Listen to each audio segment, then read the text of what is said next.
surtout se reposer, beaucoup se reposer, essayer de dormir quand bébé dort, ne pas profiter, ne pas justement cette étape de comment trouver du temps va te permettre aussi plus tard ça permet au maman aussi de trouver le temps pour dormir. On recommande juste après l'accouchement de serrer son ventre avec un pagne pour Mhm. l'aider à retrouver sa forme. J'ai Ouais. jamais fait, mais il se Moi, peut j'ai que ça fait marche. ça. Ok. J'ai fait ça. Si le pain comme ça en longueur, prends le pain comme ça là, Mhm. et tu fais une bande comme un ruban qui prend tout ton ventre. Donc, Ok. toute la distance à partir du bas-ventre jusqu'au niveau du nombril. Mhm. Donc, c'est comme ça que tu vas faire ta bande avec le pain et tu l'attaches à partir du... À l'accouchement, c'est important de parler. Quand on a la possibilité, on partage ses expériences, on se libère. Vraiment, on se libère. Les groupes comme par exemple le Happy Mama, ça aide vraiment beaucoup à. Tu viens de mettre au monde un enfant, tu le tiens à tes bras et te procure de la joie, de l'amour. Son regard innocent t'apaise. Mais, en gros tu te poses pas mal de questions. Tu te demandes comment est-ce que tu vas t'adapter à ce gros changement. Toi, de ton côté, tu aspires à avoir des enfants. Ou alors, tu es déjà enceinte. Tu te demandes, oh, qu'en sera-t-il après cet accouchement? Vais-je pouvoir retrouver mon physique d'avant? Comment vais-je me retrouver moralement et physiquement? Ce sont des questions qui t'intéressent. Je t'invite à t'installer et écouter les Happy Maman. Bonjour, bon après-midi ou bonsoir, tout dépend de l'heure à laquelle tu écoutes ce podcast. Nous revoilà dans une nouvelle édition de Happy Mama, où elle se tourne vers la question du postpartum. Question qui est très très fondamentale dans la vie d'une femme qui, à un moment donné de sa vie, décide de mettre au monde. Les Happy Mama se posent la question de savoir comment se retrouver moralement et physiquement après un accouchement. Ce podcast est subdivisé en 3 parties que je t'invite à écouter car il y a pas mal d'astuces, pas mal d'informations intéressantes qui en sortent. Alors, bonne écoute. Passer aux astuces bien-être.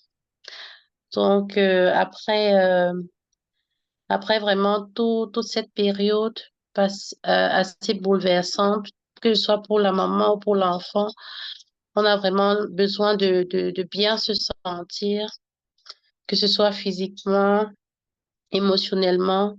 Et tout ça passe aussi par la planification du temps, par la bonne alimentation et aussi par des exercices physiques qui doivent être progressifs parce qu'après un accouchement, c'est pas facile aussi de commencer directement le sport, surtout pour les mamans qui ont accouché par césarienne.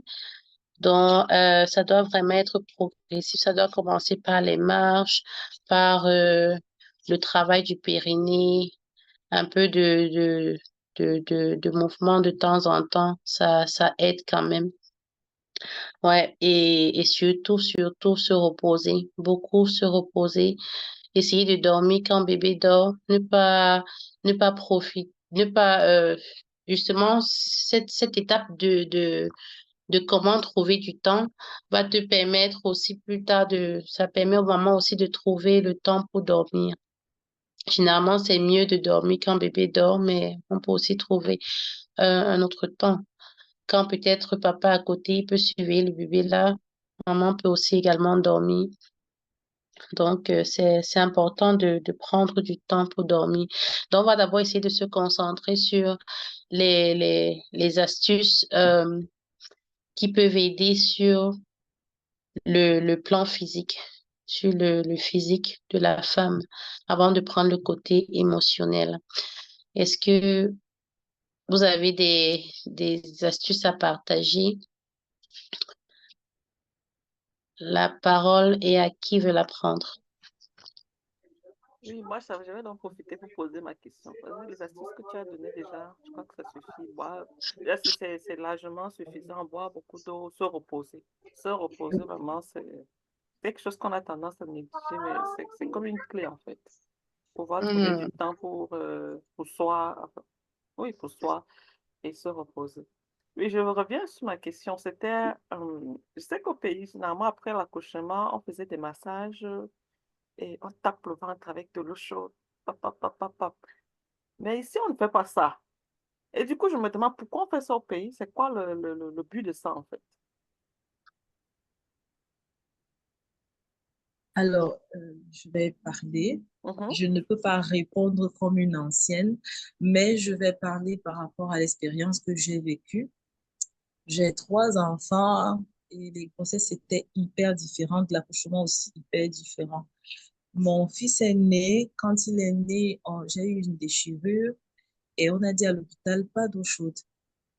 Quand je suis rentrée chez ma tantine qui s'occupait de moi, elle a voulu respecter les pas d'eau chaude. Donc, si, à moins de 3 jours comme ça, j'ai ressenti des courbatures, j'avais mal, un peu comme si c'est le palu. Elle m'a dit, ma fille, je suis désolée, je vais mettre vos histoires de l'hôpital à de côté, je vais te masser. Elle m'a massé, elle m'a chauffé l'eau. Ça m'a fait du bien. Ça m'a beaucoup fait du bien. Déjà, les courbatures ont disparu parce qu'on te chauffe l'eau et en fait, je me dis, c'est une sensation, un état général. Médicalement, ça ne s'explique pas parce que la sensation de trop chaud sur l'utérus, ça ne contracte pas. Parfois, on dit même que sur le plan médical, c'est pas conseillé. Mais moi, ça m'a fait du bien. Et je me dis, si nos mamans avaient cette sensation quand on les massait, on a juste continué parce que ça fait du bien la plupart du temps. Sur 10 femmes qu'on masse et qui supportent le massage, elles se sentent bien après. Mais médicalement, ça ne s'explique pas parce que quand tu vas à l'école, moi, je suis dans le domaine, c'est déconseillé. C'est déconseillé. Et moi, personnellement, je ne peux pas dire à une femme qui vient d'accoucher, ne te fais pas masser parce que moi-même, on m'a massé, ça m'a fait du bien. Maintenant, le deuxième enfant qui naît, c'est ma propre mère qui essaye de voir comment elle peut me taper le chaud, mais elle ne maîtrise pas la chose. Elle fait eau froide chaude, elle me cajole, elle me dorlote. Ça ne m'a pas fait du bien. Donc, j'avais toujours mes courbatures. J'ai même pris l'antipalu. Moi, j'ai fait mon palu tranquillement. Je ne me suis pas sentie bien. Et après, heureusement, j'avais un accouchement normal. J'ai commencé à rattraper avec le sport et tout. J'ai récupéré ma forme après normalement. Maintenant, la troisième, elle vient d'être complication césarienne. Pas d'eau chaude du tout, on n'y peut rien, il y a une blessure. Et me voici avec la graisse.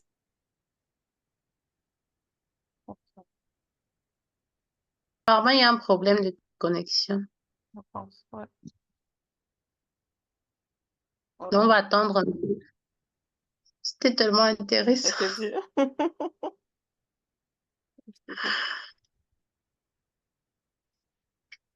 Bon, Bon, en attendant, parce que moi j'ai cru entendre de ça, c'est qu'on veut se débarrasser le ventre de tout le sang qui a été coagulé dans le ventre. C'est ça le but de l'eau chaude, en fait. Mais tel qu'elle explique, finalement, je pense que ça rentre plutôt dans la relaxation, en fait. Et moi, je me dis, ça aide à relaxer. Massage là, ça fait mal, hein. Il paraît que ça fait très mal. Enfin, j'ai vu comment on faisait ça à ma soeur. Ça doit faire mal. On te Parce que l'eau la fouette, en chauffe. fait. Et on te L'eau fouette. la chauffe. Oui. On Donc, il fouette faut vraiment. supporter. Oui, on tape avec, on tape sur le ventre, non, pap, pap, pap. Oui. Donc, ah, je savais pas, enfin, tel qu'elle explique, donc moi, je me dis que c'est tellement pour relaxer, pas forcément pour décoaguler le sang. Parce que nous, ici, on ne fait pas ça. Mm. Oui, Mon mari m'a fait ça quand je venais d'accoucher, mais moi, je n'ai pas supporté. Il a dit que pardon, ça fait trop mal. moi, j'ai rien fait du tout. en fait, je trouve les massages à l'eau chaude vraiment très bien. Et ce dont elle était en train de parler, vraiment, j'ai entendu beaucoup d'expériences positives par rapport à ça, mais je n'ai jamais vécu ça. En fait, je ne m'y connais pas trop. C'est quelque chose que j'ai toujours voulu faire, mais je ne C'est sais pas qui va revenu. le faire. Ouais. Donc, Elle est vraiment, revenue. pour ma Tu es mariée là, muté. Tu es muté. tu- Ouais. Ah, on t'entend pas, tu es muté. qui parle? Qui parle? C'est Marie qui est Ah en train non, de parler. c'est moi. Eh, désolée, je suis revenue, mon micro était coupé là. Ma Mhm. connexion est finie, c'est ce que j'ai fait. Ouais. Bien. Bref. Donc, j'expliquais que j'ai partagé les 3 expériences parce que la première, on m'a vraiment massé.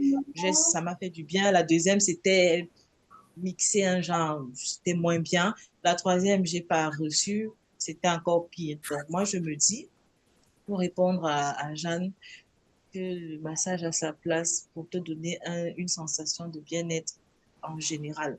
Maintenant, pendant combien de temps on doit te masser, ça dépend des personnes.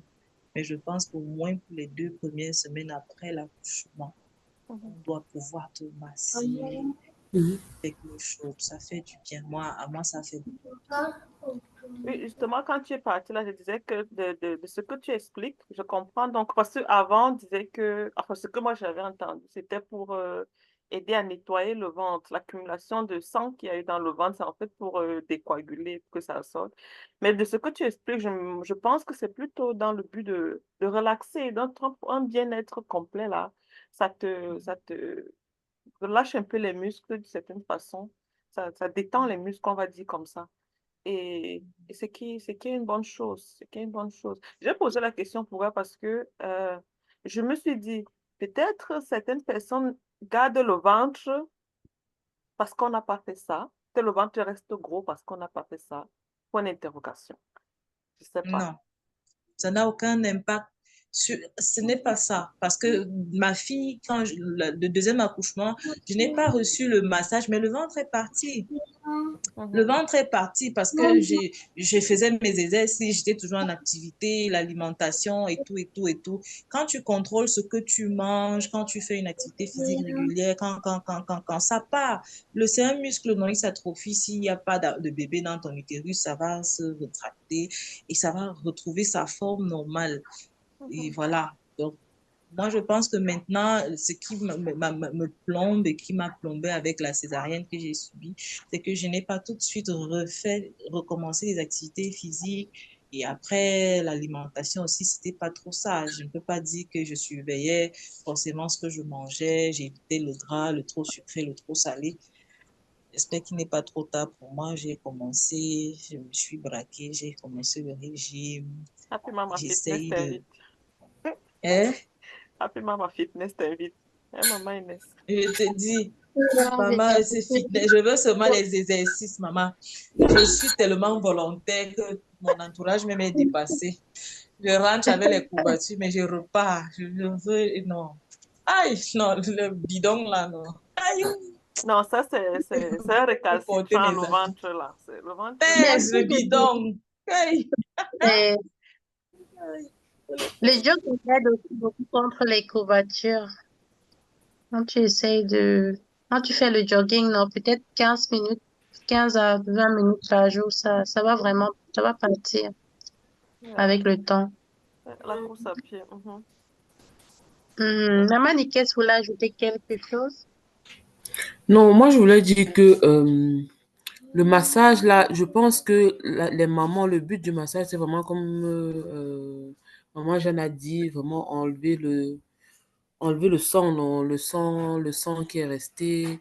Mais je pense que quand une femme accouche, elle saigne automatiquement parce que tout le sang, enfin, comment, le sang reste engorgé dans l'utérus. Donc, il faut que l'utérus reprenne sa forme et du coup, il relâche le sang exactement comme quand on a les règles. C'est peut-être pourquoi ici, nous, on n'a pas ça, on ne fait pas ça. Mais je pense que chez nous aussi, à l'ouest aussi, on masse, hein, on prend la serviette bien chaude, on masse le ventre, on masse, mais ici, moi, j'ai accouché, c'est avec un membre de ma famille qui n'a pas voulu, qui n'a pas fait ça. De toute façon, moi, j'étais contre. Donc, donc voilà, maintenant le ventre reste, ça c'est le manger, enfin je sais pas moi, les gens qui, Un gros mangeur. peut-être qui ont mangé le cuit, qui ont mangé je ne sais pas quoi. Mais bon, toujours est-il que même quand ça part, voilà, il y a quand même un enfant qui est passé, donc C'est clair. il y a quand même un enfant qui est passé, donc il ne faut pas aussi trop comment se mettre la pression que oui, mon ventre doit être comme quand j'étais encore jeune là. Non, je pense que même si on n'a pas de vergeture, même si on n'a rien, le ventre n'est plus comme avant, quoi. Et maman, Exactement. les enfants, euh, On ne- pardon, mon regard. Parfois, le ventre ne part pas parce qu'on mange mal, forcément. Mais il y a parfois des grossesses où l'enfant est vraiment gros et ça fait en sorte que le muscle lâche complètement. Mais là, maintenant, ça dépend de la Je sais durée, pas, hein, Inès. mais Je moi, pense que moi ça dépend mon, de la mon durée. garçon était très gros, hein. Il était vraiment très gros. Il était vraiment très gros, contrairement à sa sœur, mais mon ventre n'est pas resté si gros. Bien, c'est parce qu'il mangeait seulement le pain. Mais mon ventre n'est pas resté si gros. Donc, moi, je ne sais pas, par rapport au ventre, je ne sais pas si c'est l'estomac, mais le fait que quand une femme vient d'accoucher, même, c'est comme si elle était encore enceinte. Quand elle a accouché, le ventre est tellement gros. Donc, c'est l'utérus, là, c'est tout l'utérus. Mais maintenant, quand l'utérus a repris sa place, peut-être après 6 mois, parce qu'il y en a qui ne saignent pas, il faut aussi savoir qu'il y en a qui ne saignent pas de suite après, hein. Qui, quand elles allaitent, elles ne saignent pas du tout. Hum, Le retour de couche aussi se fait un peu tard. Donc, le ventre aussi, je pense qu'il reste encore Mhm. assez gros jusqu'à ce que le retour de couche se fait normalement. Et il y en a qui saignent directement. Bon, moi j'ai pas eu d'affaire de couche. Je ne sais même pas quand est-ce qu'on a des retours de couche. Moi, dès que je suis hum, sortie de l'hôpital, j'ai continué à saigner, à saigner, à saigner, à saigner, à saigner. Peut-être aussi c'était ça. Donc, et aussi après, mais après, maintenant qu'on a sevré l'enfant, je pense que tout doucement, on peut commencer à refaire le sport, refaire, je sais pas, pour retrouver sa forme, quoi. hum. Comme Ok. quoi, enfin, je voulais Et t'ajouter que, Inès, ce que tu disais est vrai, que peut-être l'enfant était gros et tout, mais je pense que c'est jusqu'à un certain moment, quoi. Parce que si après 1 an, 1 an et demi, le ventre est toujours comme quand tu t'enseignes, là, il y a un problème quelque part. C'est ce que je me non, dis. en fait, j'en Après connais. 6 mois, 3 jusqu'à 6 mois, peut-être même 8 mois, ok, on peut comprendre. Mais on va jusqu'à 1 an, 1 an et demi, il faut peut-être consulter, je me dis, hein. Oui, je connais quelqu'un qui a même consulté et le médecin lui a dit que c'est parce que ses muscles ont lâché. Ah là là. Et c'est dû à la grossesse. Et elle fait comment? On corrige Donc, ça comment?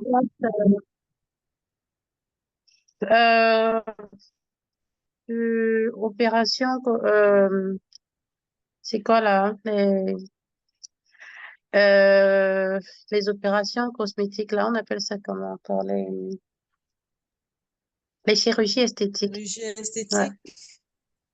Oh là là. Ouais. Dommage. Et là, maintenant, Mhm. on recourt tes muscles et on referme. Donc, c'est ce que le médecin lui avait dit en tout cas. Que vraiment, parce qu'il a demandé, l'enfant avait combien de kilos? L'enfant, il avait, je crois, 4 kilos et plus. Et c'était son deuxième accouchement. Elle allait à l'hôpital. Pourquoi? Parce qu'elle sentait qu'elle avait un certain ressort. Donc, elle appuie son ventre, ça lâche directement. Ça faisait vraiment comme le ressort. Et quand elle va à l'hôpital, après consultation, le médecin lui dit, on ne peut plus rien, ça a lâché. Même si tu fais le sport, ça ne va pas, ça ne peut pas vraiment rentrer comme c'était avant, en fait. Mhm. Ah là là, ça c'est dommage. Ça veut Donc, dire que le prochain accouchement, ça va être compliqué pour elle. Ou bien elle doit s'arrêter là, en fait. non, elle ne doit pas s'arrêter là. Et on lui a dit après ses accouchements, elle peut faire recours à un chirurgien esthétique qui va arranger ses muscles et puis ça va aller. Ok. Mhm. Mais ça, pour ça, il doit d'abord finir avec les accouchements. Mhm. J'avais aussi vu un documentaire là-dessus et c'est là où j'ai vraiment compris que bon, donc ce sont des choses qui arrivent aussi. Mhm. Mhm. Ah, c'est bon à savoir. Ah, Mhm. c'est bon à savoir. Et si Donc, ça c'est une astuce que j'ai vue quelque part, j'ai jamais fait. On recommande juste après l'accouchement de serrer son ventre avec un pagne pour mhm. l'aider à retrouver sa forme. J'ai Ouais. jamais fait, mais il se Moi, peut j'ai que ça fait marche. ça. Ok. J'ai fait ça. Attache. toute la durée de l'hôpital là. Une semaine, 2 semaines maxi. Et j'ai gardé ça, puisque moi, on ne me lassait pas. Donc après, j'avais toujours le pain, toujours le pain, toujours le pain. Ça marche, moi, je suis. Ok. Et Et tu attaches. la gaine peut remplacer le pain. Oui, Non, non, la gaine, jusqu'à présent, j'ai pas eu une bonne gaine. Parce qu'après le pain, justement, j'ai mis la gaine. La gaine se plie. Et puis le pain, je ne marche pas avec, hein, c'est à la maison. J'attache ça quand je suis à la maison, j'ai une certaine posture. Je ne peux pas sortir avec le pain. Mais quand tu mets la gaine, quand tu t'assois, ça se plie. J'ai l'impression, moi, j'ai pas une bonne expérience avec les gaines. Peut-être si une personne a une expérience avec les gaines et que ça a marché, moi, les gaines, ça n'a pas marché. Mhm. Et tu attaches. Olga, s'il te plaît, tu attaches jusqu'à quel niveau? Genre, tu ne respires plus ou tu... Tu prends le. Non, non, non, c'est même pas si je peux démontrer. Voici. Oh, si tu n'entends pas. Tu vois ouais. la mèche sinon, horizontale comme ça. Donc, au lieu de prendre tu prends le pain comme Ah, si la la tâche, caméra a tu planté plies même. que ça Ok. passe. Ma caméra plantée. Là, C'est quelle sorcellerie avec le Dieu? Ça va? là, ça Ouais. va. Là que je me vois même. Ça va? Oui, là, ça va. Ouais. C'est vrai que Vous c'est pas me très stable, voyez? mais ça va. On te voit, mais c'est Ouais, pas stable. Vas-y, Ok. vas-y. Ben, en fait, je disais que voilà, tu vois, voici le pain comme ça en longueur. Tu prends le pain comme ça là. Mhm, Et tu fais une bande comme un ruban qui prend tout ton ventre. Donc, ok. toute la distance à partir du bas-ventre jusqu'au niveau du nombril. Mhm, Donc, c'est comme ça que tu vas faire ta bande avec le pain et tu l'attaches à partir du dos et tu attaches, tu serres. Tu peux serrer. Si c'est un long pain, tu peux faire un tour de taille avant maintenant de venir serrer. Et quand tu serres, tu dois avoir une posture des danseuses de ballet là. Elles sont souvent à la poitrine bombée comme ça, le dos mhm, droit. C'est mhm. donc comme ça que tu serres ton pain. Ça te donne une posture et entre-temps, ça contracte l'utérus et ça Ok, agit interesting. bien. C'est pas facile, mais quand tu t'habitues à ça, tu vas voir que tu perds parce que chaque jour, tu serres un peu plus et ça ne te fait aucun effort. Tu vois, si le premier jour, tu avais attaché, ça avait fait un gros diamètre. Après une semaine, tu vois comment toi-même tu serres le pain un peu plus. Ça veut dire que l'utérus a rétréci. Mhm. Ça a rétréci, ça a rétréci. C'est comme ça que tu vois que ça marche. Comme ça. Super, Moi, j'ai pas merci. pu faire ça avec la troisième parce qu'il y avait ça allait beaucoup. Merci beaucoup, Maman Marie, pour cette astuce. Euh, Bon. et je pense qu'il y a, que les gaines aident aussi. Ça dépend peut-être du type de gaine que tu prends parce qu'il y a des gaines qui ont vraiment des bâtons assez solides et qui ne se plient pas forcément. Donc, ça dépend vraiment du type de gaine. Mais l'astuce du pain est généralement très bien directement après l'accouchement. La gaine, ça peut venir après parce que c'est pas très confortable tout le temps, quoi. Donc, comme autre astuce, on a aussi généralement le visage enflé après l'accouchement. Et il y a les bains de vapeur qui aident également. Les bains de vapeur, les bains relaxants aussi. Je ne sais pas, ici en Allemagne, il y a aussi des sels. Je ne sais pas, les sels de mer, les Kneipp, on appelle ça, je sais pas trop. Ce sont des sels assez relaxants qu'on peut verser dans l'eau, dans la baignoire et juste s'y plonger et se détendre aussi. Donc, ça détend et ça aide aussi à diminuer le masque de grossesse après l'accouchement. Et les gommages, pour ceux qui ont justement le Oui, masque, faire beaucoup de gommages pour oui, faire justement. partir Mhm. les excréments. Donc, et également utiliser des laits anti-vergitude, même déjà pendant la grossesse, mettre constamment, parce que ce qui crée généralement les vergitudes, ce sont parfois le ventre des manches. Et on a tendance à gratter et tout, et aussi l'étirement du ventre. Donc, avec ces huiles anti-vergitude, vraiment, ça aide aussi beaucoup. Utilise le beurre de karité. Donc, ce sont des petites astuces qu'on peut utiliser. S'il n'y a plus d'autres, je sais pas si maman veut ajouter quelque chose par rapport aux astuces sur le plan physique. Ah, je vais demander aux mamans de mettre des caméras, pardon. Ça fait bizarre que juste telle tête soit là. S'il vous plaît, pardon. Ah, vous-même, ça ne vous fait pas un jaja. Moi, je suis rentrée du travail tard. C'est maintenant qu'on mange. Ok. Les caméras. Oui, oui, oui, baisse le volume. Merci. Maman, qui dit toi, Dia. Les fatigués, là, vous pouvez partir, mais c'est même parce que vous faites pitié. Moi, je supporte les fatigués, il n'y a pas de problème. On vous comprend. Mais dès que tu accouches, là, je te reprends. Je savais que toi, tu ne pouvais pas nous louper. Non, non, je vous loupe. Et vous attendez, non, parce que vous devez trouver l'excuse, non, elle est enceinte et tout. Tu vas accoucher un jour. Bon, on va donc passer aux astuces sur le plan émotionnel. Je pense que après l'accouchement, c'est important de parler. Quand on a la possibilité, on partage ses expériences, on se libère. Vraiment, on se libère. Les groupes comme par exemple le Happy Mama, ça aide vraiment beaucoup. Ce sont des groupes de soutien, là où ça nous permet de se libérer, de dire ce qu'on, de partager ses expériences, d'apprendre des autres et d'éviter certains pièges, quoi. Donc, sur le plan émotionnel, qu'est-ce qu'on peut encore avoir?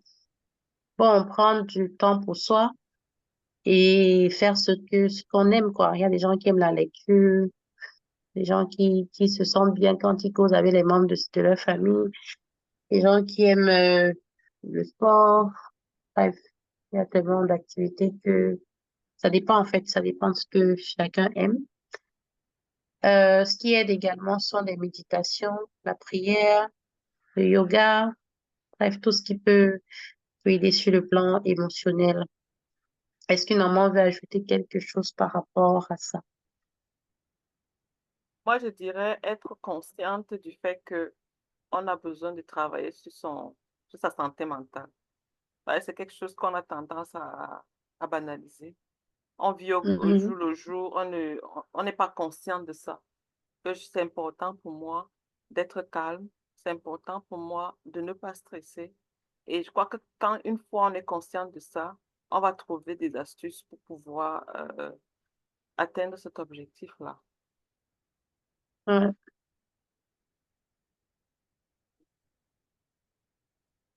Une Pour autre vous. maman? En fait, moi, j'ai pas envie de donner d'astuces parce que, en fait, c'est le côté où je ne réussis pas forcément parce que c'est là où j'ai besoin d'écouter des astuces. Mais ce que je peux dire de mon expérience, c'est qu'on a besoin d'être entouré de bonnes personnes aussi. On a besoin d'être entouré de bonnes personnes. Parfois, une maison pleine de personnes qui ne servent à rien, qui ne vous comprennent pas, qui ne vous aident à rien. Il y a la phase où l'enfant pleure beaucoup et refuse tout le monde et n'accepte plus sa maman. Je ne sais pas, il y a des enfants comme ça très compliqués. Moi, personnellement, j'ai souvent du mal à trouver du temps pour moi. À, c'est difficile. Vraiment, je ne sais pas si quelqu'un peut m'aider à ce niveau. Ce qui m'a aidé, par contre, c'est le fait que je travaille. Donc, après les 3 mois de maternité, on est obligé de m'apporter un soutien qu'on ne m'apporte pas quand je suis présente parce que tout le monde peut compter sur moi. On ne voit pas comment elle a accouché, elle a ceci, elle a ceci. On se dit que non, elle est brave, elle est forte, elle va gérer tout.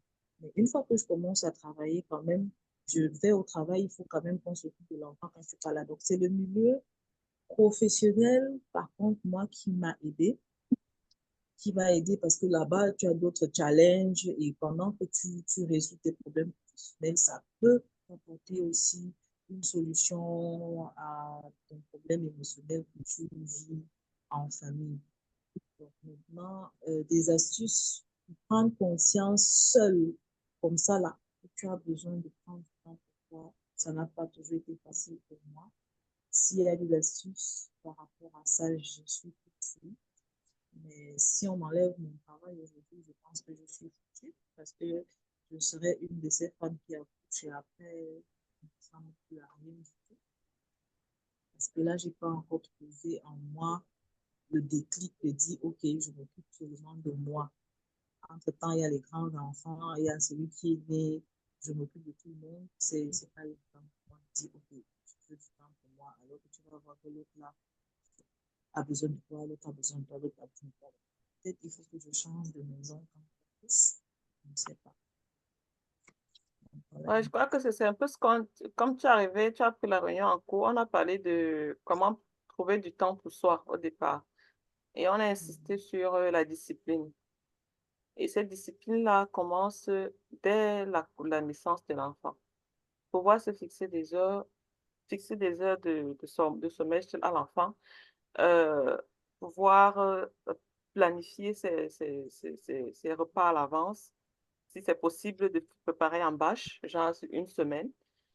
Pour cela, on recommandait d'avoir un grand frigo pour pouvoir bâcher. Et dans cette discipline-là maintenant, tu insères ton moment à toi, ton rendez-vous avec toi-même. C'est comme ça que j'appelle ça.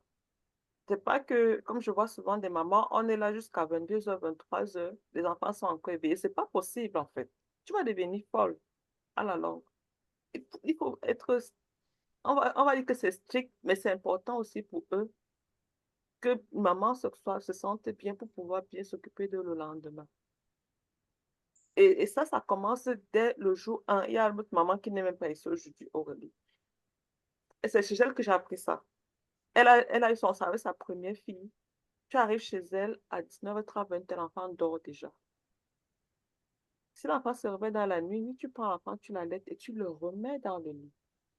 Tu continues ta nuit tranquillement. Rester avec l'enfant en main tout le temps, ça, c'est pas bon. On a parlé de ça au départ. Il faut que l'enfant ait, si c'est possible, que l'enfant ait sa chambre.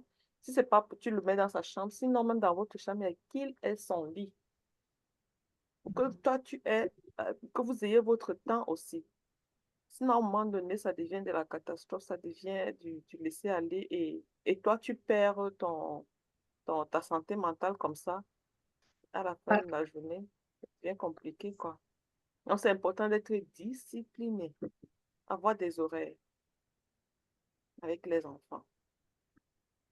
Donc, et je dis, moi, je pense que c'est vraiment ça la clé, quoi. C'est ça la clé. Je sais bon, pas si- merci, maman, d'avoir complété cette idée. On signe plus de... Il y a encore des avis à prendre. Il y a- Bon, je vais donc remercier toutes les mamans d'avoir participé, d'avoir été là. C'était vraiment un échange assez instructif. Et je vais donc passer la parole à la chargée de commission suivi et rappel.